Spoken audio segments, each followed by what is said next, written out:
हर हर महादेव। शिव महापुराण की कथा वाचन में आपका स्वागत है। सभी भक्त जन धर्म लाभ उठाएं। श्री रुद्र संहिता प्रथम खंड पहला अध्याय ऋषिगणों की वार्ता। वीडियो में आगे जाने से पहले कृपया हमारे चैनल को सब्सक्राइब करें और अगर आपको यह वीडियो पसंद आए तो कृपया हमारे वीडियो को लाइक करें और अपने दोस्तों और परिवार के साथ शेयर करें। अपडेट रहने के लिए बेल आइकन दबाएं। जो विश्व की उत्पत्ति, स्थिति और लय आदि के एकमात्र कारण हैं, गिरिराज कुमारी उमा के पति हैं, जिनकी कीर्ति का कहीं अंत नहीं है, जो माया के आश्रय होकर भी उससे दूर हैं तथा जिनका स्वरूप दुर्लभ है। मैं उन भगवान शंकर की वंदना करता हूँ, जिनकी माया विश्व की सृष्टि करती है।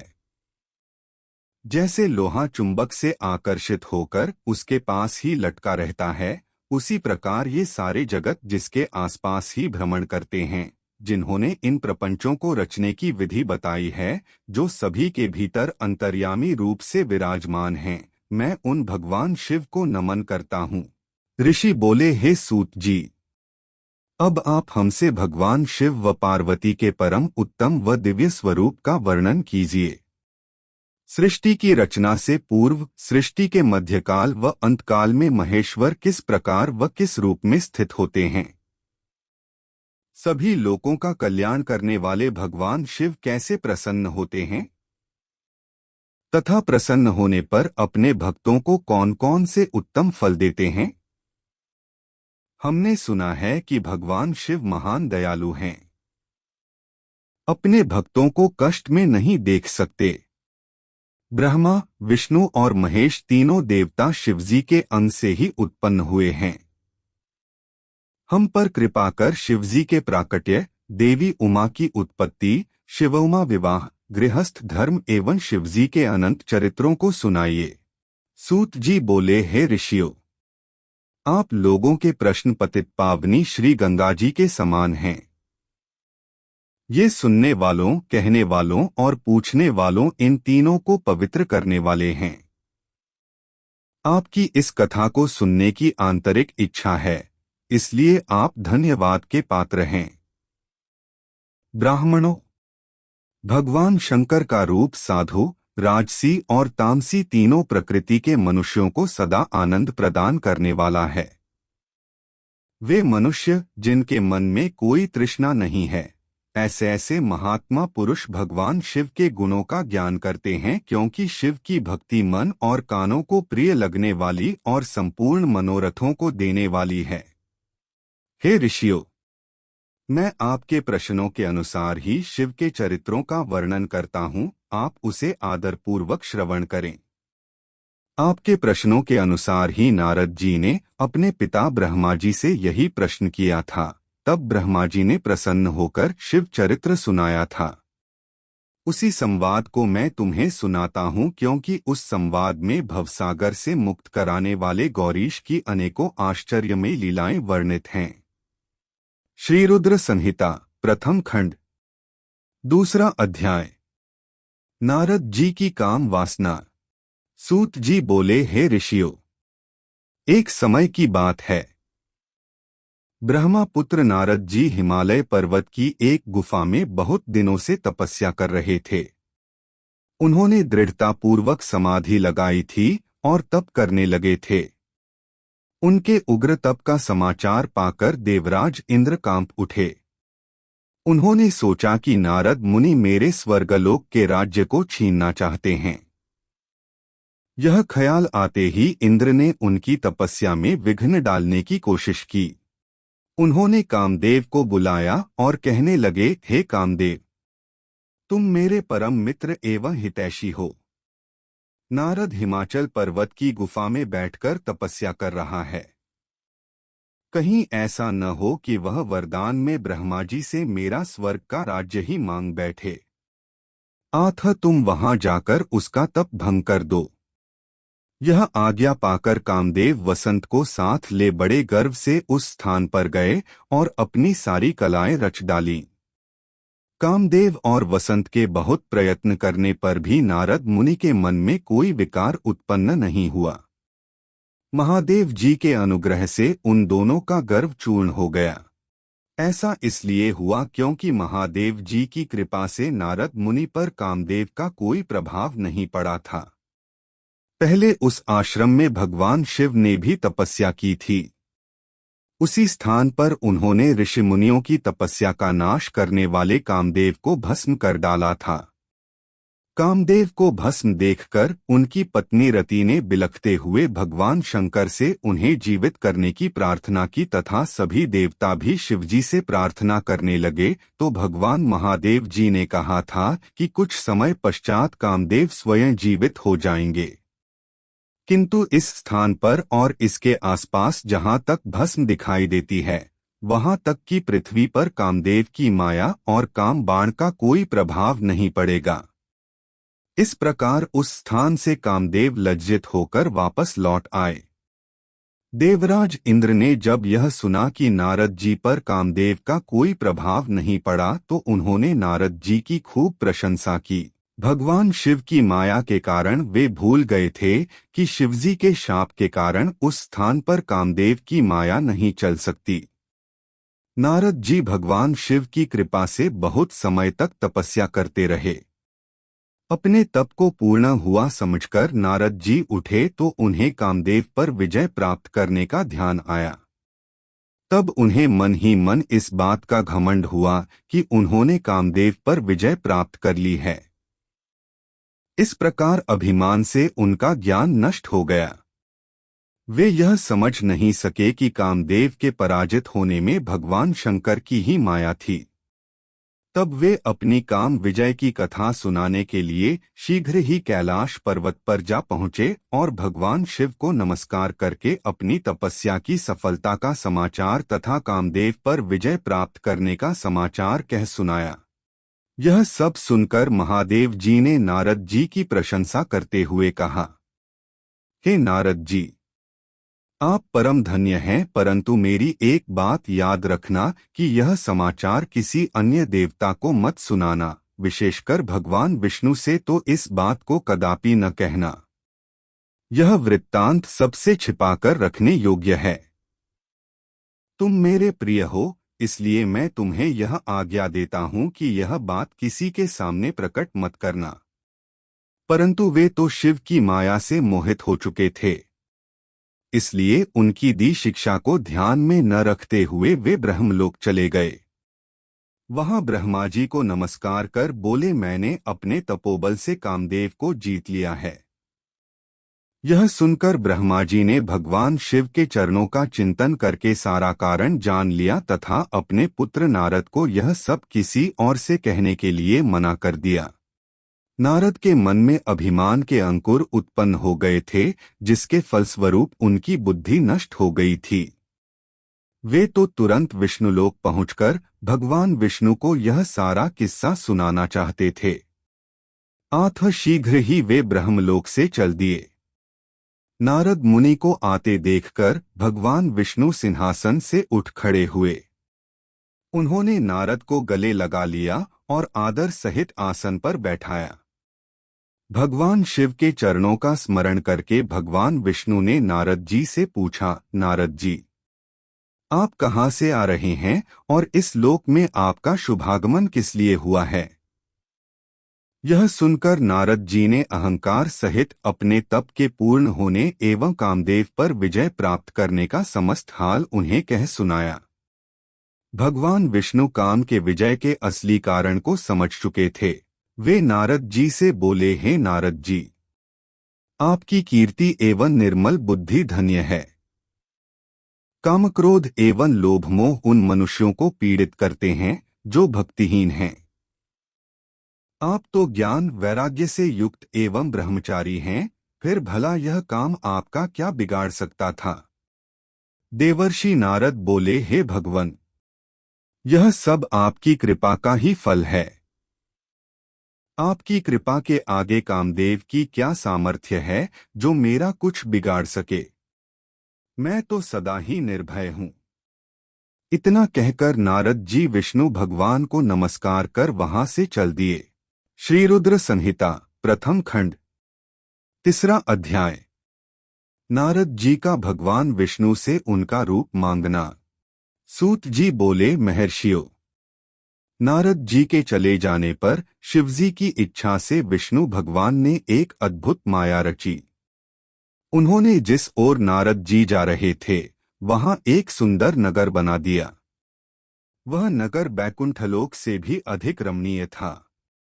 वहां बहुत से विहार स्थल थे। उस नगर के राजा का नाम शीलनिधि था। उस राजा की एक बहुत सुंदर कन्या थी। उन्होंने अपनी पुत्री के लिए स्वयंवर का आयोजन किया था। उनकी कन्या का वरण करने के लिए उत्सुक बहुत से राजकुमार पधारे थे। वहां बहुत चहल पहल थी। इस नगर की शोभा देखते ही नारद जी का मन मोहित हो गया।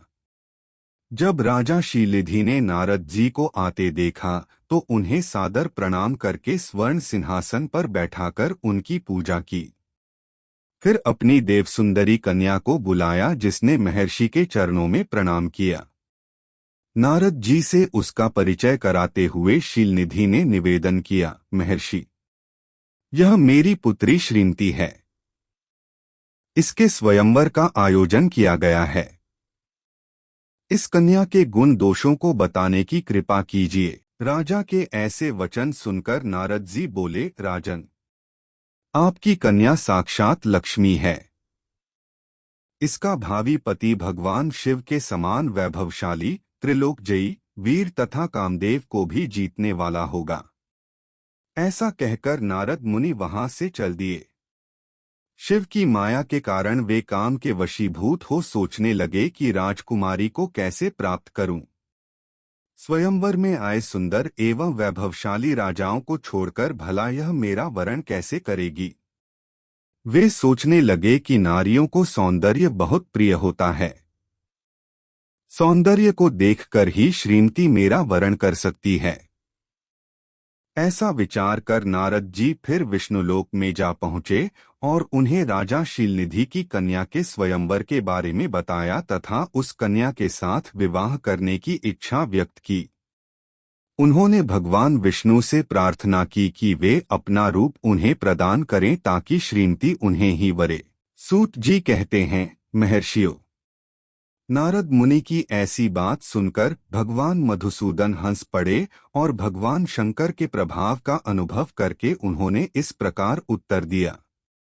भगवान विष्णु बोले, हे नारद, वहां आप अवश्य जाइए। मैं आपका हित उसी प्रकार करूंगा जिस प्रकार पीड़ित व्यक्ति का श्रेष्ठ वैद्य करता है, क्योंकि तुम मुझे विशेष प्रिय हो। ऐसा कहकर भगवान विष्णु ने नारद मुनि को वानर का मुख तथा शेष अंगों को अपना मनोहर रूप प्रदान कर दिया।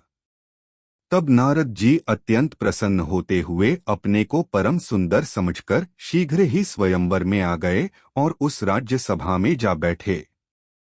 उस सभा में रुद्रगण ब्राह्मण के रूप में बैठे हुए थे। नारद जी का वानर रूप केवल कन्या और रुद्रगणों को ही दिखाई दे रहा था, बाकी सबको नारद जी का वास्तविक रूप ही दिखाई दे रहा था। नारद मन ही मन प्रसन्न होते हुए श्रीमती की प्रतीक्षा कर रहे थे। हे ऋषियों, वह कन्या हाथ में जयमाला लिए अपनी सखियों के साथ स्वयंवर में आई। उसके हाथों में सोने की सुंदर माला थी। वह शुभलक्षणा राजकुमारी लक्ष्मी के समान अपूर्व शोभा पा रही थी। नारद मुनि का भगवान विष्णु जैसा शरीर और वानर जैसा मुख देख वह कुपित हो गई और उनकी ओर से दृष्टि हटाकर मनोवांछित वर की तलाश में आगे चली गई। सभा में अपने मनपसंद वर को न पाकर वह उदास हो गई। उसने किसी के भी गले में वरमाला नहीं डाली। तभी भगवान विष्णु राजा की वेशभूषा धारण कर वहां आ पहुंचे। विष्णु जी को देखते ही उस परम सुंदरी ने उनके गले में वरमाला डाल दी। विष्णु जी राजकुमारी को साथ लेकर तुरंत अपने लोक को चले गए। यह देखकर नारद जी विचलित हो गए। तब ब्राह्मणों के रूप में उपस्थित रुद्रगणों ने नारद जी से कहा, हे नारद जी, आप व्यर्थ ही काम से मोहित हो सौंदर्य के बल से राजकुमारी को पाना चाहते हैं। पहले जरा अपना वानर के समान मुख तो देख लीजिए। सूत जी बोले। यह वचन सुनकर नारद जी को बड़ा आश्चर्य हुआ।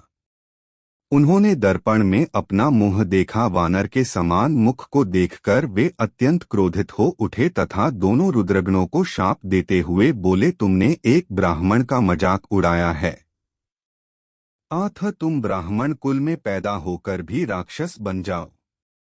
यह सुनकर वे शिवगण कुछ नहीं बोले बल्कि इसे भगवान शिव की इच्छा मानते हुए उदासीन भाव से अपने स्थान को चले गए और भगवान शिव की स्तुति करने लगे। श्री रुद्र संहिता प्रथम खंड चौथा अध्याय। नारद जी का भगवान विष्णु को शाप देना। ऋषि बोले, हे सूत जी, रुद्रगणों के चले जाने पर नारद जी ने क्या किया और वे कहाँ गए, इस सब के बारे में भी हमें बताइए। सूत जी बोले, हे ऋषियों, माया से मोहित नारद जी उन दोनों शिवगणों को शाप देकर भी मोहवश कुछ जान न सके। तत्पश्चात क्रोधित होते हुए वे तालाब के पास पहुंचे और वहां जल में पुनः अपनी परछाई देखी तो उन्हें फिर वानर जैसी आकृति दिखाई दी। उसे देखकर नारद जी को और अधिक क्रोध चढ़ाया। वे सीधे विष्णुलोक की ओर चल दिए। वहां पहुंचकर भगवान विष्णु से वे बोले, हे हरि, तुम बड़े दुष्ट हो। अपने कपट से विश्व को मोहने वाले तुम दूसरों को सुखी होता नहीं देख सकते। तभी तो तुमने सागर मंथन के समय मोहिनी का रूप धारण कर दैत्यों से अमृत का कलश छीन लिया था और उन्हें अमृत की जगह मदिरा पिलाकर पागल बना दिया था। यदि उस समय भगवान शंकर दया करके विष को न पीते तो तुम्हारा सारा कपट प्रकट हो जाता। तुम्हें कपटपूर्ण चालें अधिक प्रिय हैं। भगवान महादेव जी ने ब्राह्मणों को सर्वोपरि बताया है। आज तुम्हें मैं ऐसी सीख दूंगा जिससे तुम फिर कभी कहीं भी ऐसा कार्य नहीं कर सकोगे।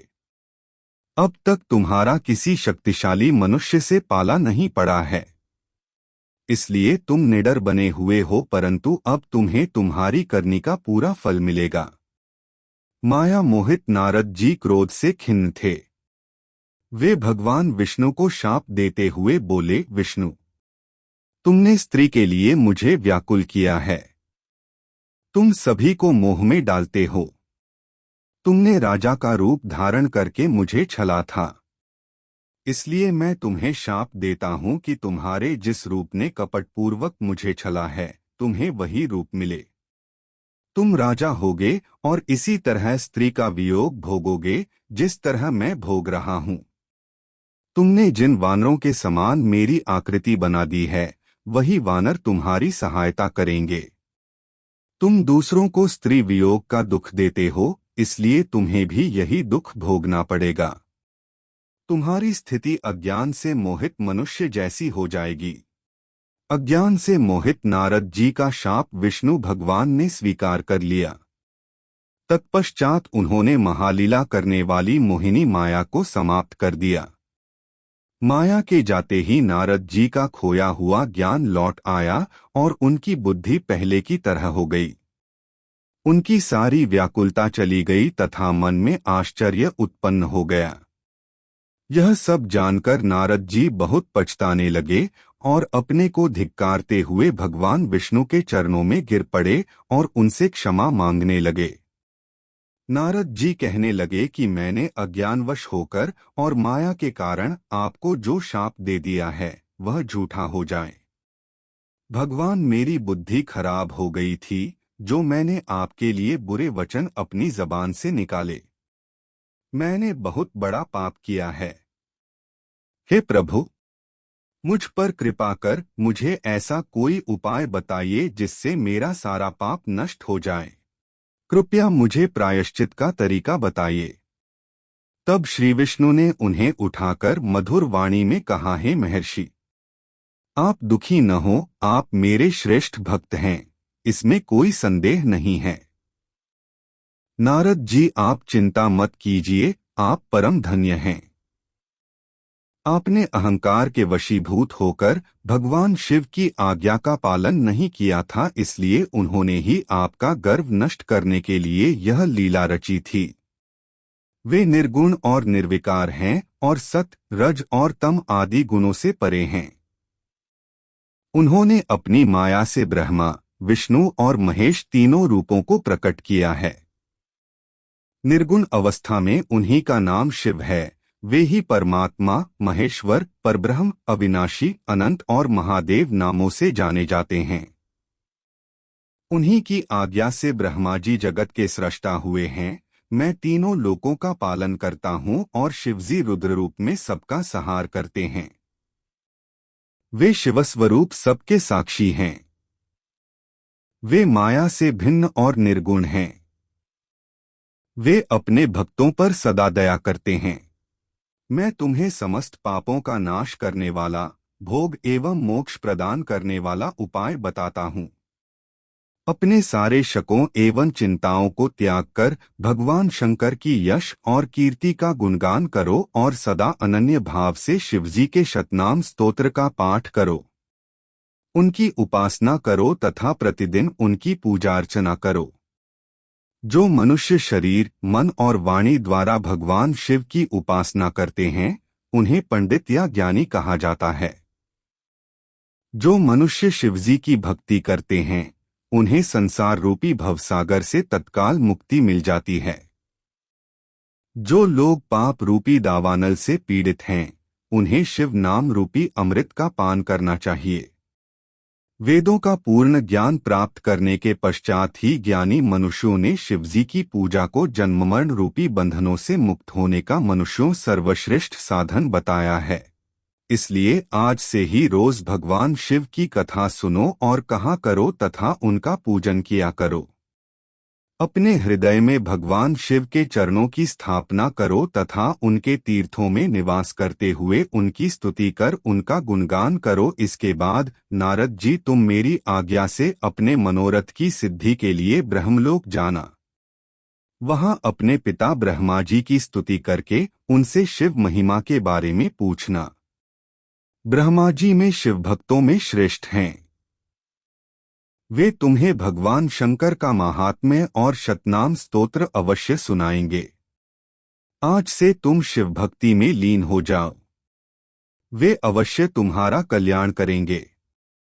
यह कहकर विष्णु जी अंतर्धान हो गए। श्री रुद्र संहिता प्रथम खंड 5वां अध्याय। नारद जी का शिव तीर्थों में भ्रमण व ब्रह्मा जी से प्रश्न।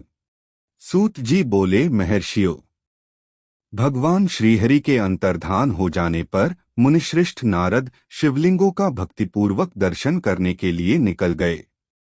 इस प्रकार भक्ति मुक्ति देने वाले अनेक शिवलिंगों के उन्होंने दर्शन किए। जब उन रुद्रगणों ने नारद जी को वहां देखा तो वे दोनों गण अपने शाप की मुक्ति के लिए उनके चरणों पर गिर पड़े और उनसे प्रार्थना करने लगे कि वे उनका उद्धार करें। नारद मुने, हम आपके अपराधी हैं। राजकुमारी श्रीमती के स्वयंवर में आपका मन माया से मोहित था। उस समय भगवान शिव की प्रेरणा से आपने हमें शाप दे दिया था। अब आप हमारी जीवन रक्षा का उपाय कीजिए। हमने अपने कर्मों का फल भोग लिया है। कृपा कर हम पर प्रसन्न होकर हमें शाप मुक्त कीजिए। नारद जी ने कहा, हे रुद्रगणों, आप महादेव के गण हैं एवं सभी के लिए आदरणीय हैं। उस समय भगवान शिव की इच्छा से मेरी बुद्धि भ्रष्ट हो गई थी, इसलिए मोहवश मैंने आपको शाप दे दिया था। आप लोग मेरे इस अपराध को क्षमा कर दें, परंतु मेरा वचन झूठा नहीं हो सकता, इसलिए मैं आपको शाप से मुक्ति का उपाय बताता हूँ। मुनिवर विश्रवा के वीर्य द्वारा तुम एक राक्षसी के गर्भ में जन्म लोगे। समस्त दिशाओं में रावण और कुंभकर्ण के नाम से प्रसिद्धि पाओगे। राक्षस राज का पद प्राप्त करोगे। तुम बलवान व वैभव से युक्त होगे। तुम्हारा प्रताप सभी लोकों में फैलेगा। समस्त ब्रह्मांड के राजा होकर भी भगवान शिव के परम भक्तों में होगे। भगवान शिव के ही दूसरे स्वरूप श्री विष्णु के अवतार के हाथों से मृत्यु पाकर तुम्हारा उद्धार होगा तथा फिर अपने पद पर प्रतिष्ठित हो जाओगे। सूत जी कहने लगे कि इस प्रकार नारद जी का कथन सुनकर वे दोनों रुद्रगण प्रसन्न होते हुए वहां से चले गए और नारद जी भी आनंद से सराबोर हो मन ही मन शिवजी का ध्यान करते हुए शिवतीर्थों का दर्शन करने लगे। इसी प्रकार भ्रमण करते करते वे शिव की प्रिय नगरी काशीपुरी में पहुंचे और काशीनाथ का दर्शन कर उनकी पूजा उपासना की। श्री नारद जी शिवजी की भक्ति में डूबे उनका स्मरण करते हुए ब्रह्मलोक को चले गए। वहां पहुंचकर उन्होंने ब्रह्मा जी को आदरपूर्वक नमस्कार किया और उनकी स्तुति करने लगे। उस समय उनका हृदय शुद्ध हो चुका था और उनके हृदय में शिवजी के प्रति भक्ति भावना ही थी और कुछ नहीं। नारद जी बोले, हे पितामह, आप तो परमब्रह्म परमात्मा के स्वरूप को अच्छी प्रकार से जानते हो। आपकी कृपा से मैंने भगवान विष्णु के महात्म्य का ज्ञान प्राप्त किया है एवं भक्ति मार्ग, ज्ञान मार्ग, तपो मार्ग, दान मार्ग तथा तीर्थ मार्ग के बारे में जाना है, परंतु मैं शिव तत्व के ज्ञान को अभी तक नहीं जान पाया हूँ। मैं उनकी पूजा विधि को भी नहीं जानता हूँ। अतः अब मैं उनके बारे में सभी कुछ जानना चाहता हूँ। मैं भगवान शिव के विभिन्न चरित्रों, उनके स्वरूप तथा वे सृष्टि के आरंभ में, मध्य में किस रूप में थे, उनकी लीलाएं कैसी होती हैं और प्रलय काल में भगवान शिव कहाँ निवास करते हैं, उनका विवाह तथा उनके पुत्र कार्तिकेय के जन्म आदि की कथाएं मैं आपके श्रीमुख से सुनना चाहता हूँ। भगवान शिव कैसे प्रसन्न होते हैं और प्रसन्न होने पर क्या क्या प्रदान करते हैं, इस संपूर्ण वृत्तांत को मुझे बताने की कृपा करें। अपने पुत्र नारद की ये बातें सुनकर पितामह ब्रह्मा बहुत प्रसन्न हुए। यह वीडियो इस श्रृंखला में 18वां है। इस वीडियो में हमने प्रथम खंड के पहले, दूसरे, तीसरे, चौथे और 5वें अध्याय को कवर किया है। बेल आइकन दबाएं ताकि जब हम अगला वीडियो अपलोड करें तो आपको नोटिफिकेशन मिल जाए। हर हर महादेव। इस वीडियो के माध्यम से हमने शिव पुराण आप तक पहुंचाने का एक छोटा सा प्रयास किया है। इस प्रयास में हमसे अगर कोई गलती हुई हो तो उसे अनदेखा करें। हमारा उद्देश्य सिर्फ धर्म ग्रंथ का प्रचार प्रसार करना है। आपके सहयोग के लिए धन्यवाद।